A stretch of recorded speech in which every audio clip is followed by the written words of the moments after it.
Assalamualaikum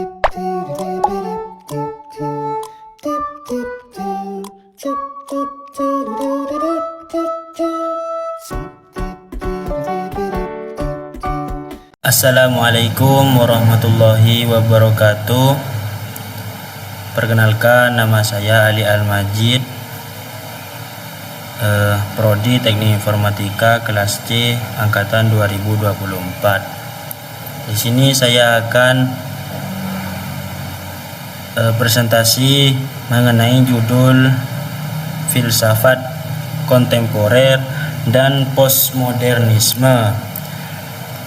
Terminologi, faktor sejarah, tokoh kunci, ciri khas, dan kontribusi. Di dalam filsafat kontemporer, yang dimaksud filsafat kontemporer secara umum menunjuk pada masa filsafat barat sejak awal abad ke-20 hingga sekarang. Menurut istilah ini lebih bersifat berdasarkan waktu dan mencakup berbagai aliran pemikiran yang sangat beragam, bukan satu aliran tertentu saja. Dari terminologi dan definisi, filsafat kontemporer, filsafat yang dimulai pada akhir abad ke-19 hingga sekarang, berfokus pada bahasa eksistensi dan kritik sosial. Dan yang kedua, postmodernisme, gerakan intelektual abad ke-20 yang muncul sebagai reaksi terhadap modernisme. Dan yang ketiga, inti pemikiran, skeptis terhadap kebenaran mutlak, objektivitas, dan kemajuan linier. Faktor sejarah kelahiran. Ada beberapa peristiwa kunci yang memicu pergeseran dari modern ke postmodern. Yang dimaksud postmodernisme adalah sebuah gerakan, sikap, atau pandangan hidup yang muncul sebagai respons destruktif dan konstruktif terhadap modernisme. Secara harfiah atau istilah ini berarti setelah modern. Ada beberapa peristiwa kunci yang memicu pergeseran dari modern ke postmodern. 1. Kegagalan janji modernisme. Perang Dunia I dan II membuktikan bahwa sains dan rasionalitas tidak hanya membawa kemajuan, tapi juga kehancuran massal atau holocaust bom atom. Kedua, krisis otoritas.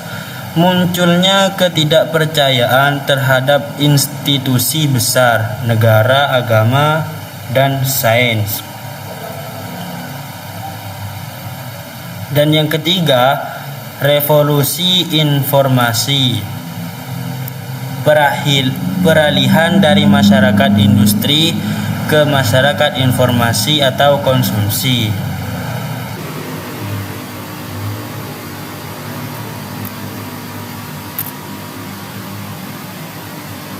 Tokoh kunci dan pemikiran utama.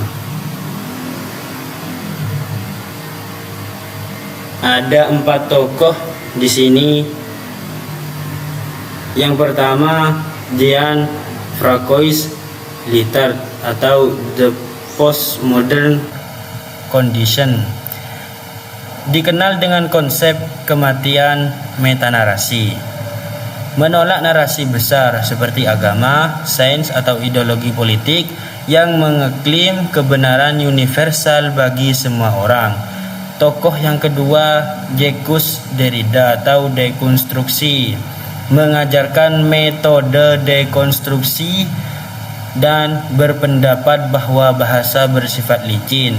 Makna sebuah teks tidak pernah stabil dan selalu bisa dipertanyakan kembali.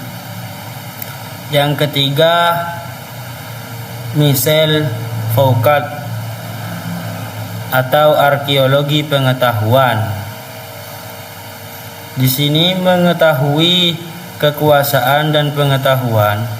Kekuasaan tidak hanya menekan, tetapi juga bisa menghasilkan sesuatu sejarah mengenai institusi seperti penjara dan rumah sakit jiwa. Arkeologi pengetahuan fokus pada hubungan antara pengetahuan dan kekuasaan, menyatakan bahwa apa yang kita anggap sebagai kebenaran sebenarnya adalah produk dari struktur kekuasaan di zamannya. Yang terakhir, tokoh yang terakhir, Jean Baudrillard atau simulasi dan simulakra.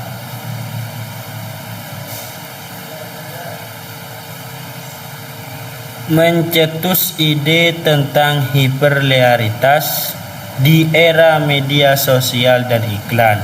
Citra atau gambar dianggap lebih nyata daripada kenyataan aslinya. Realitas telah digantikan oleh model atau tiruan tanpa asal, simulasi. Kritik terhadap masyarakat konsumsi. Ciri khas postmodernisme.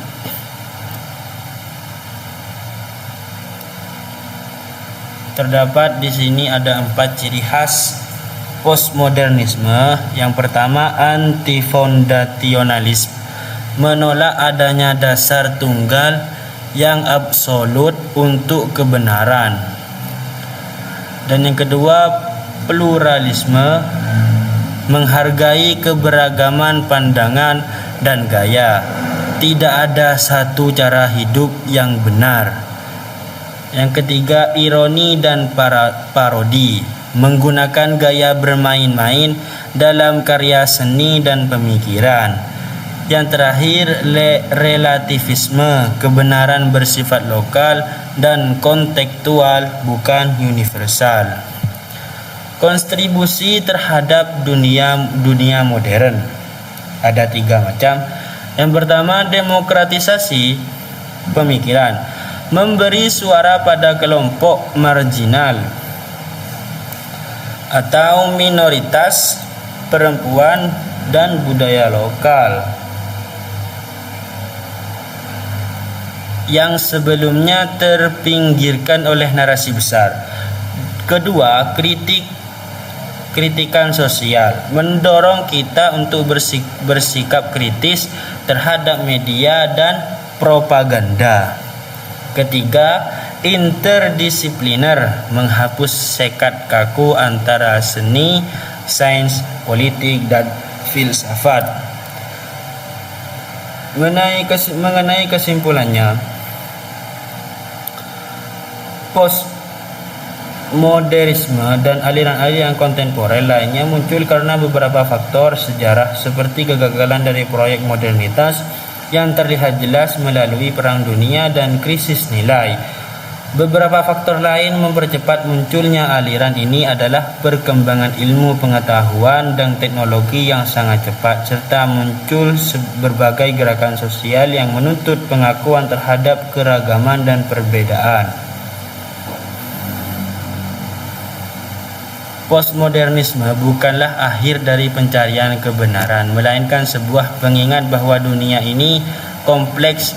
Ia mengajak kita untuk merayakan perbedaan dan tetap skeptis terhadap pihak-pihak yang mengklaim memiliki kebenaran mutlak. Salah satu kontribusi utama dari postmodernisme adalah memberikan kerangka berpikir yang pluralistik untuk memahami dunia.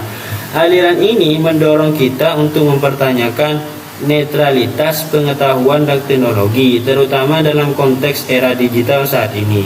Selain itu, postmodernisme juga memberikan cara pandang untuk memahami dunia yang kini semakin dipengaruhi oleh simulasi dan representasi visual yang terasa nyata meskipun tidak memiliki esensi yang sebenarnya. Demikian presentasi dari kami, kurang lebihnya mohon maaf.